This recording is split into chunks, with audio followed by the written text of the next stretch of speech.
सारी निगाह इस बात पर लगी है कि अमेरिकी राष्ट्रपति डोनाल्ड ट्रंप कांग्रेस की संयुक्त सभा को संबोधित करते हुए क्या बड़ा ऐलान करने वाले हैं। खासतौर पर जिस तरीके से उन्होंने अपने सोशल मीडिया पोस्ट के जरिए ये संकेत दिया कि वो एक बड़ा ऐलान करने जा रहे हैं। और इस बीच व्हाइट हाउस के अधिकारी के हवाले से खबर आई कि उन्होंने यूक्रेन को दी जाने वाली तमाम सैन्य सहायता जो है वो फिलहाल रोक दी है, उसकी समीक्षा की बात की है।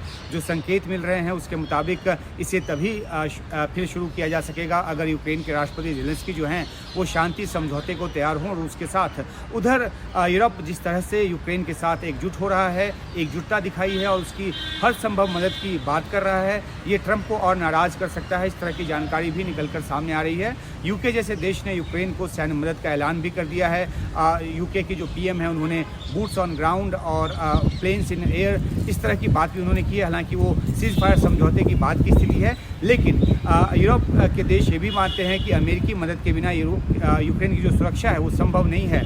फिर भी वे वैकल्पिक व्यवस्था बनाने की बात कर रहे हैं। वजह यह है कि अमेरिका नेटो से निकलने की तैयारी कर चुका है, ऐसा माना जा रहा है। ट्रंप इस तरह की बात पहले भी करते रहे हैं।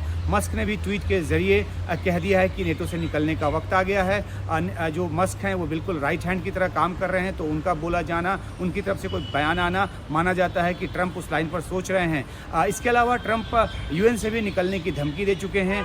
यूएन इस लिहाज से भी अहम है क्योंकि इसके नेतृत्व में कन्फ्लिक्ट जोन्स में शांति सैनिक जो हैं, शांति सेना जो है वो भेजी जाती है। युद्ध विराम की सूरत में यूक्रेन में यूएन के बैनर तले शांति सेना की भी ज़रूरत महसूस की जा सकती है। लेकिन अमेरिका अगर निकल गया तो एक संस्था के तौर पर यूएन तो कमज़ोर होगा ही, राजनीतिक तौर पर भी और आर्थिक तौर पर भी वो कमज़ोर होगा। वर्ल्ड बैंक जो कि दुनिया के ज़रूरतमंद देशों को कर्ज देता है, उससे भी अमेरिका अगर निकल जाता है तो फिर यूक्रेन को अपने पुनर्निर्माण में वर्ल्ड बैंक से कर्ज लेने में दिक्कत आएगी, क्योंकि अमेरिका का इसमें बड़ा योगदान रहता है। कुल मिलाकर अमेरिका ने अभी यूक्रेन की मदद रोकने की बात कर यूक्रेन के साथ साथ यूरोप के देशों को भी संदेश दिया है।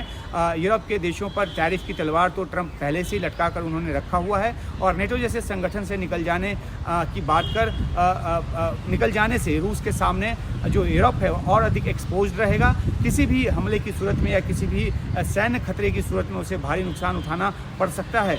इसलिए यूरोप वैकल्पिक सुरक्षा ढांचा बनाने की कोशिश करा, लेकिन वो इतनी जल्दी नहीं होने वाला। कुल मिलाकर तमाम निगाहें ट्रंप पर हैं, उनके आगे आने वाले दिनों में बयानों पर हैं।